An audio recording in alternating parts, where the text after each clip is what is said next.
Will you mate with my daughter? A helpless alien mom begged everyone. Only one human said yes. The central hall of the galactic trade station was louder than usual. Voices from 100 different species echoed under the high metal dome. Screens floated in the air, showing trade numbers, law notices, and entertainment feeds. For most beings, this place meant power, profit, and pride. For one alien mother, it meant shame. She stood alone in the middle of the hall. Her body was thin, her skin pale and cracked like dry stone. Her long arms trembled as she held onto her daughter, who was barely standing. The girl was young, much younger than she should have been. Her eyes were dull, her breathing slow and weak. Every step looked painful.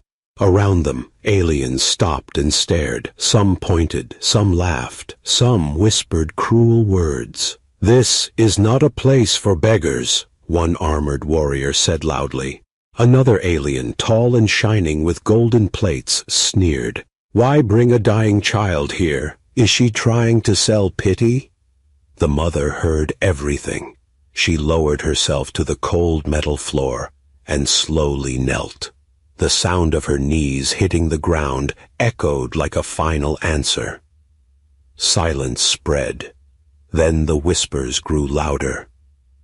The galactic station had strict laws. Every species knew them. Weak bloodlines were not protected. If a species could not survive on its own, it was allowed to fade away. Mercy was not part of galactic order. The mother raised her head. Her voice was rough but clear. "My daughter is dying," she said. "Our bloodline is breaking. Only one path remains." The crowd leaned in, already knowing what she would say. She turned, looking at the warriors first. Strong ones, famous ones, those with medals and power. "Will any of you accept her?" she asked. "Will any of you mate with my daughter, so she may live?" Laughter burst through the hall. The alien commander shook his head. "Your species has nothing to offer." Another spat on the floor. "Your blood is weak. It would shame mine." A noble from a high race waved her away. "Find a lesser station. Do not beg here." Each rejection hit harder than the last. The daughter tried to speak, but coughed instead. The mother held her tighter. Her eyes filling with tears she refused to let fall. She turned again, this time toward merchants, scientists, even criminals. The answer was always the same. "No, never. Go away." Minutes passed. The station returned to noise. People lost interest. To them, this was just another failure of a weak race. But not everyone looked away. At the edge of the hall stood a human. He wore simple work clothes, marked with cargo codes, no armor, no weapons, just a small badge that read, "Human Logistics Officer." Humans were not respected here. They were new, small, short-lived, emotional. Most aliens saw them as helpers, not equals. The human watched quietly. He saw how the mother's hands shook. He saw how the daughter tried to stay strong. He saw the cruelty in the smiles around them. The mother turned one last time. Her eyes scanned the crowd, already knowing the answer. Then her gaze stopped. On the human. A murmur spread. Is she looking at a human? Does she not understand? That species is useless. The mother stood up slowly and faced him. She walked across the open floor, dragging her tired body forward. When she reached him, she did something no one expected. She bowed, deeply. The hall went silent. Her voice was barely above a whisper. "Human, will you mate with my daughter?" Shock froze the air. The human did not answer at once. He looked at the girl. Her eyes met his. There was fear there, yes, but also dignity. She was not begging, she was enduring. The human felt something tighten in his chest. A round two. Aliens laughed again. Humans cannot save anyone. He will run. This is a joke. The mother waited. She did not cry. She did not shout.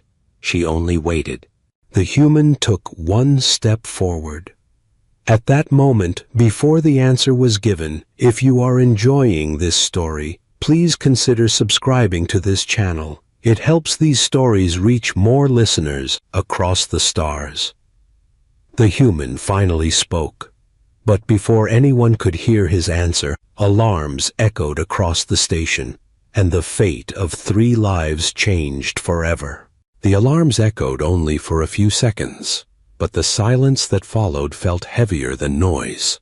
Red warning lights washed over the galactic trade station, then slowly faded back to normal white. Nothing had truly gone wrong. No attack, no danger. Yet everyone felt it. Attention returned to the human, the alien mother, and the weak girl standing between them. A tall enforcer drone floated closer, its cold mechanical eyes scanning the scene. "Unauthorized disturbance detected," it announced. "Explain." The alien mother straightened her back. Her voice did not shake now. "I am exercising my right under ancient survival law," she said. "I have asked for aid. I was refused. I have asked again." The drone paused, processing old codes that few remembered. "Law confirmed," it said at last. "Proceed." That answer shocked the crowd more than the alarms had. Whispers exploded again. Why a human? Does she know their history? This will end badly. The human remained still. He felt hundreds of eyes on him, heavy with judgment. He had lived with this feeling before, on many stations, on many worlds. Humans were never welcomed the way others were.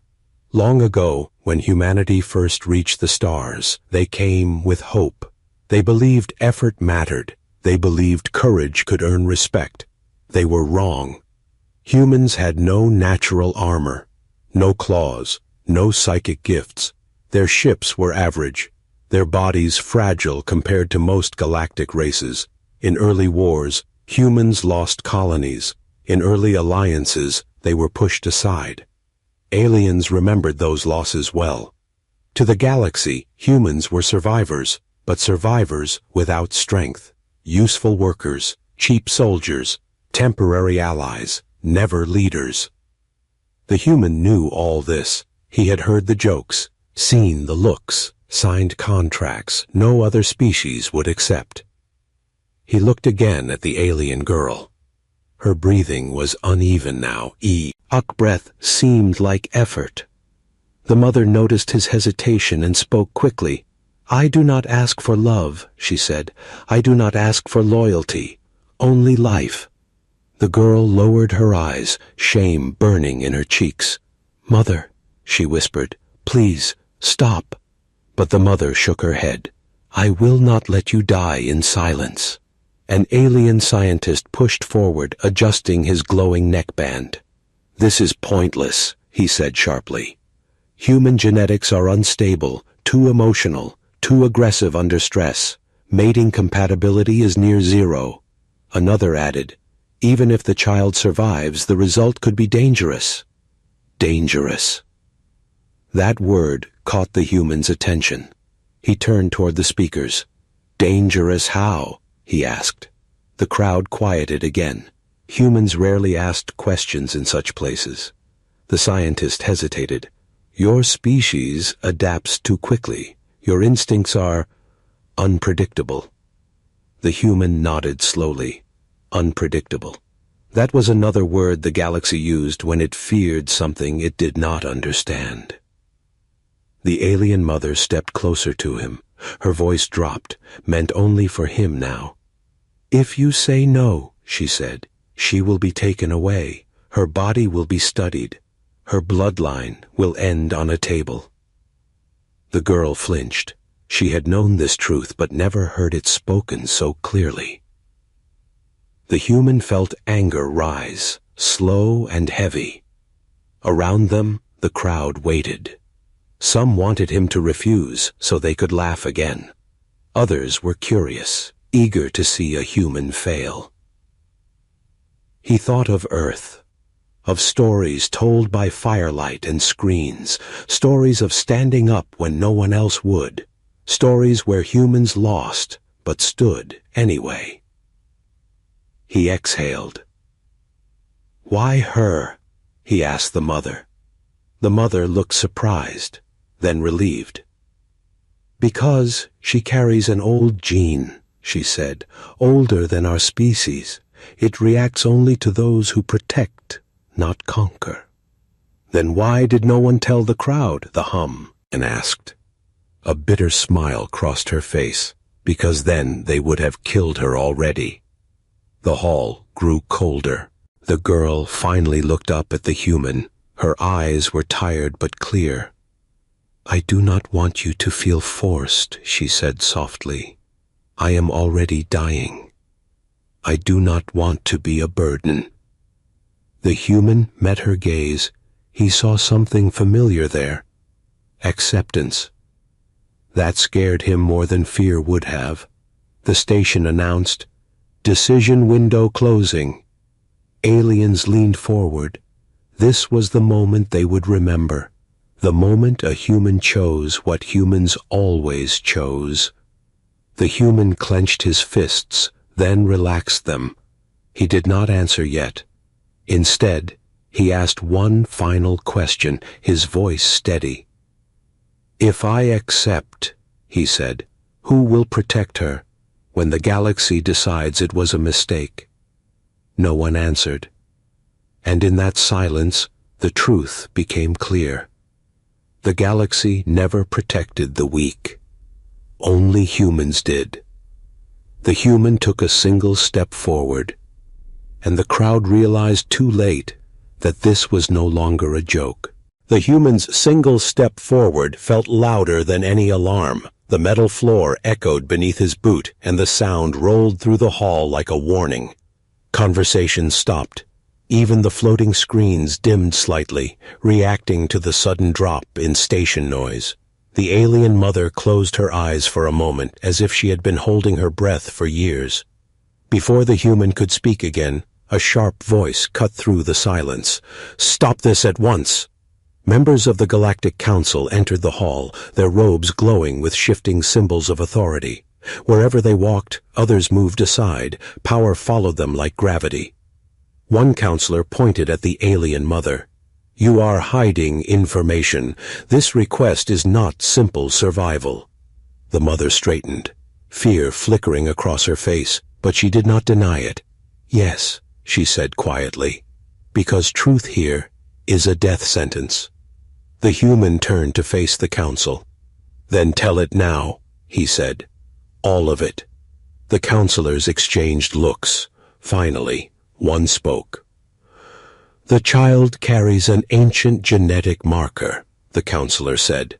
"A dormant trait believed lost. It does not grant strength, weapons, or psychic power." The crowd relaxed slightly. "Then why the fear?" someone shouted. The counselor continued, "Because it grants something worse." The lights in the hall dimmed further. "It grants adaptation beyond prediction," the counselor said. "The ability to evolve in response to threat, not over generations, but within a single lifetime." Gasps rippled through the crowd. The human frowned. "That sounds like survival." "It is," the counselor replied, "which is why the galaxy erased it long ago." The mother's voice trembled now. "My people were once protectors. We did not conquer. We endured. Others feared what they could not control." The daughter swayed, her legs weakening. The human moved without tea, hinking and steadied her. The touch was gentle. The reaction was immediate. Her breathing eased. Several scanners nearby flared to life, numbers spiking wildly. The scientists stared at their screens. "Impossible," one whispered. "Human proximity is stabilizing her condition." The counselor's eyes narrowed. "This confirms our concern." The human looked down at the girl. She stared at his hand on her arm, surprised by the warmth. "I feel less cold," she said softly. For the first time, a small hint of color returned to her face. The crowd shifted. Fear replaced laughter. "If this continues," a counselor said, "the child may awaken the trait fully." "And if she does?" the human asked. "Then the galaxy will see a being who adapts to every attack, every trap, every attempt to control her," the counselor said, "a living answer to oppression." The human felt the weight of that settle in his chest. The daughter finally spoke louder, forcing herself upright. "If that is true," she said, "then why am I treated like a disease?" No one answered her. The mother placed a shaking hand on her daughter's shoulder. "Because survival scares those who live in comfort." The station announced again, colder this time. "Decision window closing, 10 cycles remaining." Security drones drifted closer, not threatening, yet. The human felt the pressure now. If he refused, the child would be taken, studied, ended quietly. If he accepted, the galaxy would never forget. The mother looked at him, her eyes full of something deeper than hope. "Trust. You do not owe us this," she said. "But if you walk away, at least know she did not die weak. She endured until the end." The girl met his eyes one last time. There was no begging in her gaze, only honesty. "I am not afraid of death," she said. "I am afraid of never being allowed to live." The human closed his eyes briefly.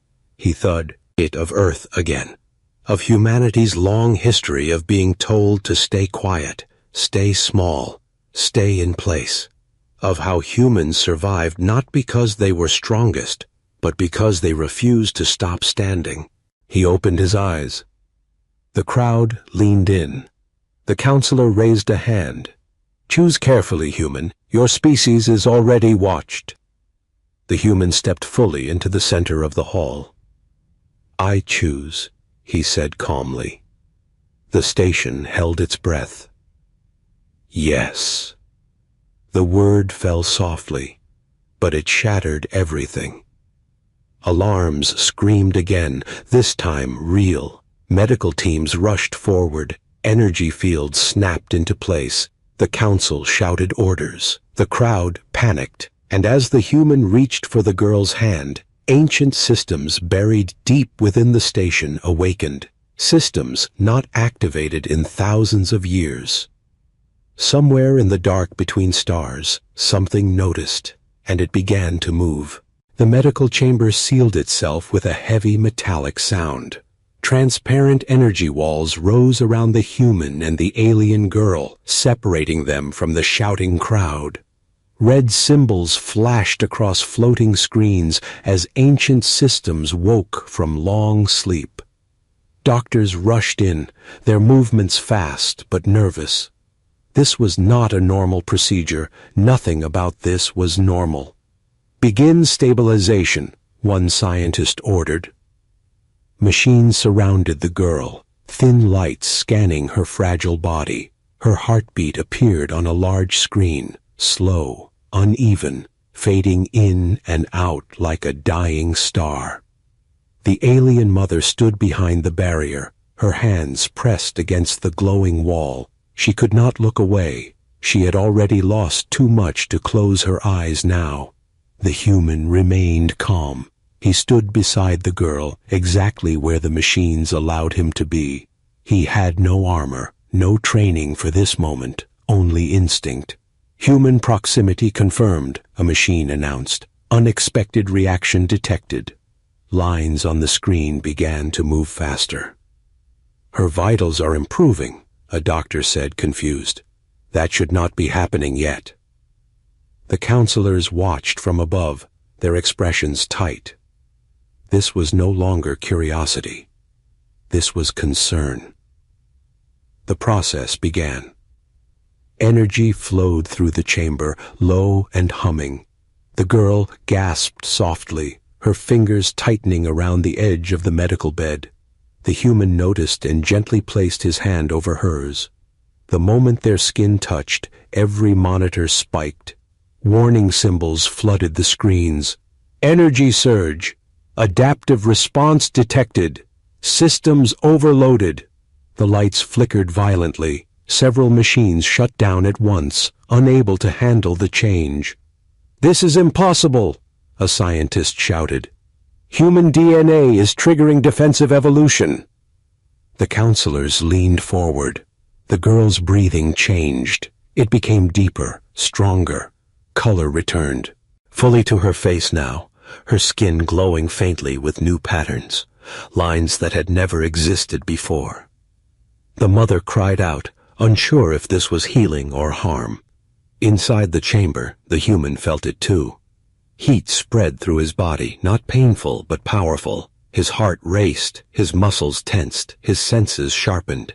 Every instinct inside him screamed one message: protect. The girl opened her eyes wide. They were no longer dull. They reflected the lights around her, sharp and alive. "I can hear everything," she whispered. "I can feel change." Alarm screamed again. "Containment failing," a drone announced. Energy fields strained, bending outward like glass under pressure. The council shouted orders. "Shut it down! Stop the process!" But the machines did not respond. "The system is ignoring commands," a technician said in panic. "It has switched to autonomous mode." Ancient symbols appeared on the central display. Symbols no living being could read anymore. A quiet voice filled the chamber. "Protective bond confirmed." The words echoed, calm and absolute. The girl sat up suddenly. Doctors stumbled backward in shock. Her movements were smooth now, controlled, strong. The human instinctively stepped between her and the others, not as a threat, but as a shield. The scanners went wild. "Her genetic structure is rewriting itself," a scientist said, voice shaking. "She is adapting in real time." The counselors felt fear then, true fear. This was not what they had erased long ago. This was something more. The girl looked at her hands, watching faint light pulse beneath her skin. "Mother?" she called.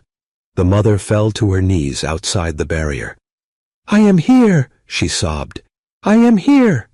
The human looked at the counselors through the energy field. His voice was calm but firm. "You laughed at her," he said. "You called her weak." No one replied. "See, he survived your cruelty," he continued. "Now she is changing because someone finally stood with her." The energy surge reached its peak. Then, silence. The lights stabilized. The alarms stopped. The machines powered down one by one. The barrier slowly faded. A single message remained on the main screen. Adaptation complete. Subject stable. The girl stepped off the medical platform on her own. She did not stumble. She did not fall. The entire hall froze. The alien mother stood, trembling, afraid to believe. "My daughter?" she whispered. The girl turned and smiled. Not weak, not afraid. Alive. Across the station, whispers spread like fire. The galaxy had laughed at humans. Now, watching what stood before them, the galaxy began to understand something far more dangerous. They had been wrong. And whatever this bond had awakened, it was only the beginning. The hall did not return to noise. It returned to fear. The girl stood at the center of the chamber, her posture straight, her breathing calm. The faint glow beneath her skin slowly faded, but something else remained, an invisible pressure that made even the strongest beings step back without knowing why. Scanners tried to read her again. They failed. "Her energy signature is gone," a scientist said, confused. "No, masked, actively hiding." The counselors stiffened. A being that could hide from galactic sensors was not a miracle. It was a threat. The human felt it too. Not fear, but awareness. The girl's presence felt like standing beside a quiet storm, controlled, waiting. The alien mother reached her, hands trembling as she touched her daughter's face. "You're warm," she whispered, tears falling freely now. "You're alive." "I feel more than alive," the girl replied softly. "I feel awake." That word echoed badly among the council. One counselor stepped forward, voice sharp. "This changes nothing. The agreement ends here." The human turned slowly. "You said survival law applied," he said. "You confirmed it." "Yes," the counselor replied. "And survival has been achieved. The child is no longer dying." Several drones drifted closer. "Therefore," the counselor continued, "custody now transfers to the Galactic Authority." The mother gasped. "No, you promised."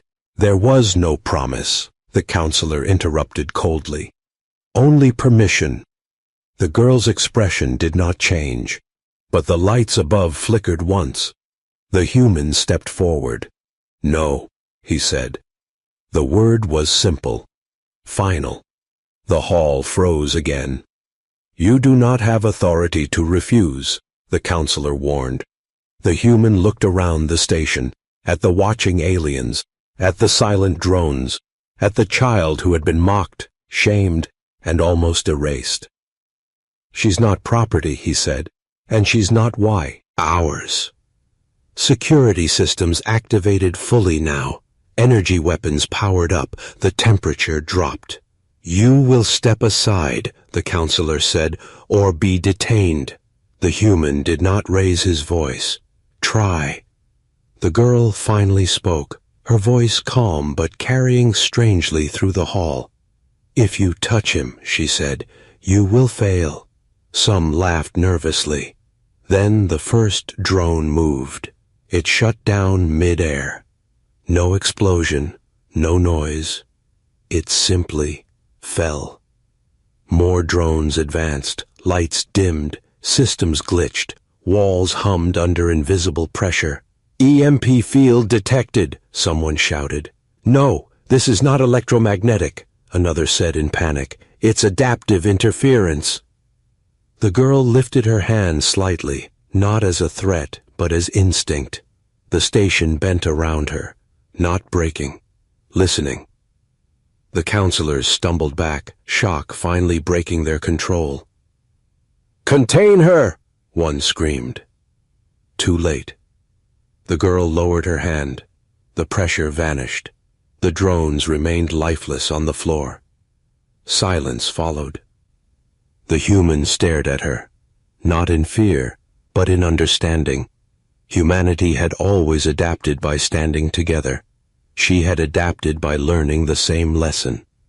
Across the galaxy, sensors lit up. Human ships detected the energy shift. Messages spread. A human has triggered an ancient trait. A protected bond has formed. A child survived the impossible. On distant worlds, human captains looked at the data and made the same decision. They were not coming to conquer. They were coming to protect. Back in the hall, the counselors regrouped, fear twisting into anger. "You have created a problem that will not be ignored," one said. The human nodded. Good. The alien mother stood beside her daughter now, no longer kneeling. Her voice carried pride for the first time. "You took everything from us," she said to the council. "Now you will watch us endure." The girl looked at the human. "They will send others," she said quietly. stronger, crueler. I know, he replied. The station shook slightly then, not from her power, but from something else. A long-range alert flashed across the hall. Multiple fleets entering system. Alien fleets, and human ones. The galaxy had made its move, and so had humanity. The warning echoed through the station again, deeper and more serious than before. Multiple fleets confirmed. Estimated arrival, minutes. The words spread fear faster than sound. Aliens rushed toward exits.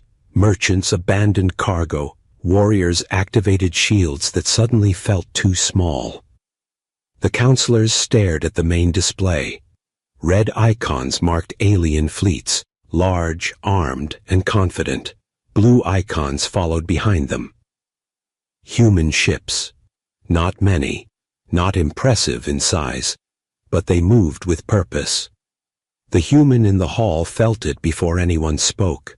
A quiet shift in the air, the feeling humans knew well. They were not alone anymore. You called them, a counselor accused, pointing at him. The human shook his head. No, he said. They came because we always do. The alien mother held her daughter close. What will they do to her? She asked, fear returning to her voice. The girl listened to the distant hum of ships entering the system. Her eyes narrowed slightly. They will try to take me, she said, because I cannot be controlled. Outside the station, space lit up with movement. Alien fleets formed defensive lines, weapons charging. Human ships did not spread out. They stayed close together, tight, united. A communication request appeared on every screen. Incoming human transmission. The council hesitated, then accepted. A human face filled the display, older, scarred, calm. This is Captain Reyes of the Human Coalition, he said. We detected an unlawful threat against a protected bond. The counselor scoffed. You have no authority here. Reyes did not raise his voice. We don't need it. Another counselor leaned forward. You are outnumbered. Reyes nodded once. We've been outnumbered in our entire history. Behind him, human officers stood silently. No fear, no anger, just focus. The girl felt something inside her respond. Not power, but connection. She could sense them, their intent, their resolve. They will not attack first, she whispered to the human. But they will not retreat. Inside the station, alien commanders argued loudly. Some wanted to strike before humans could act. Others remembered old battles, how humans fought when defending family, not territory. The alien mother stepped forward, her voice strong despite the chaos. You taught us survival meant standing alone, she said to the council. Humans taught us survival means standing together. The station shook again, this time as docking clamps engaged. Human boarding ships arrived. Security systems tried to lock them out. They failed. Doors opened. Humans entered the station calmly. No shouting, no raised weapons. They moved like guardians, positioning themselves between the girl and every threat. Aliens stared in disbelief. These were the same humans they mocked. The same ones they ignored. Now they formed a living wall. Captain Reyes's voice returned over the speakers. We are not here to take the child, he said. We are here to ensure she is never taken. One counselor hissed, You will start a war. Reyes paused. No, he said. You will. The girl stepped forward then, gently moving past the human beside her. The humans did not stop her. They trusted her. I do not seek destruction, she said, her voice carrying through the hall without effort. I seek choice. Her presence pressed against the station again, not violently, not threateningly, But everything listened. Weapons powered down on their own. Ships outside hesitated. "She's controlling the systems," someone whispered. "No," another replied in fear. "She's being accepted by them." The girl turned to the council. "You erased my kind because you feared what adapts," she said. "Now you fear humans for the same reason." The human beside her spoke quietly. "We adapt," he said, "but we also protect." The alien mother bowed, not to the council, but to the humans, not in weakness, in respect. The council realized the truth too late. This was no longer about a single child. This was about a species that bonded beyond blood, beyond race, beyond fear. Outside, alien fleets slowly powered down weapons. They had seen enough. The girl felt it then, something awakening fully inside her, not rage, not dominance, purpose. She looked up at the stars beyond the station walls. "They will remember this moment," she said softly. The moment humans stepped forward. And across the galaxy, history began to change. The station was silent. Not the quiet of fear anymore, but the quiet of understanding. Human soldiers stood calmly in place, not as conquerors, but as guardians. Their weapons remained lowered. Their eyes stayed alert. They did not celebrate. They waited. Outside the great windows, the fleets hovered in balance. Alien ships, human ships. None fired. None advanced. The galaxy was holding its breath. The girl stepped forward again. With each step, the faint pressure followed her. Not heavy, not violent, but undeniable. The station lights dimmed slightly, responding to her presence, as if she were part of its core systems. She looked small compared to the vast hall. But no one saw her as weak anymore. "I was born fragile," she said, her voice steady and clear. "I was called useless. I was laughed at." Her eyes moved across the crowd, meeting faces that once turned away. "I survived because someone chose to stand with me." She turned to the human beside her. He said nothing. He did not need to. "Humans were mocked too," she continued, "not because they were cruel, but because they felt deeply, because they protected instead of ruled." A murmur spread through the hall. Tiunsi's laws stood frozen. Their authority felt thin now, fragile in a way laws could never protect. One counselor finally spoke, voice strained. "What do you want?" The girl did not answer immediately. She looked to her mother first. The alien mother stepped forward, no longer bowed, no longer shaking. Her posture was straight, proud. "I want my daughter to choose her future," she said, "not to be owned, not to be erased." The girl nodded. "And I want the galaxy to remember this moment." The pressure lifted suddenly. Systems returned to normal. Weapons remained offline, not forced, but unwilling. The council realized something terrifying. She was no longer reacting. She was deciding. Captain Rhea's voice returned one final time. "Humanity makes this claim," he said. "Any being under a protected bond with a human is not alone, ever." The words spread fast, faster than ships, faster than fear. Across the galaxy, records updated automatically. Ancient laws rewrote themselves, not by command, but by acceptance. A new classification appeared, protected by humanity. The council had no answer. One by one, alien fleets withdrew, not in defeat, in respect. The girl turned to the human. "You did not save me by force. she said. You saved me by staying. He smiled faintly. That's what we do. The alien mother reached for both of them, tears in her eyes. My child will live, she whispered, because you reminded the galaxy what survival truly means. The station slowly returned to life. Trade resumed. Voices returned, but something had changed. Laughter no longer followed humans.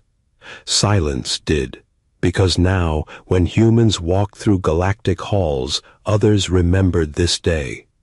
The day a helpless mother begged, the day a child adapted, the day humans stepped forward, not as rulers, but as family. And the galaxy learned a final truth. Humanity was never weak. It was patient, and when it chose to stand, the universe listened.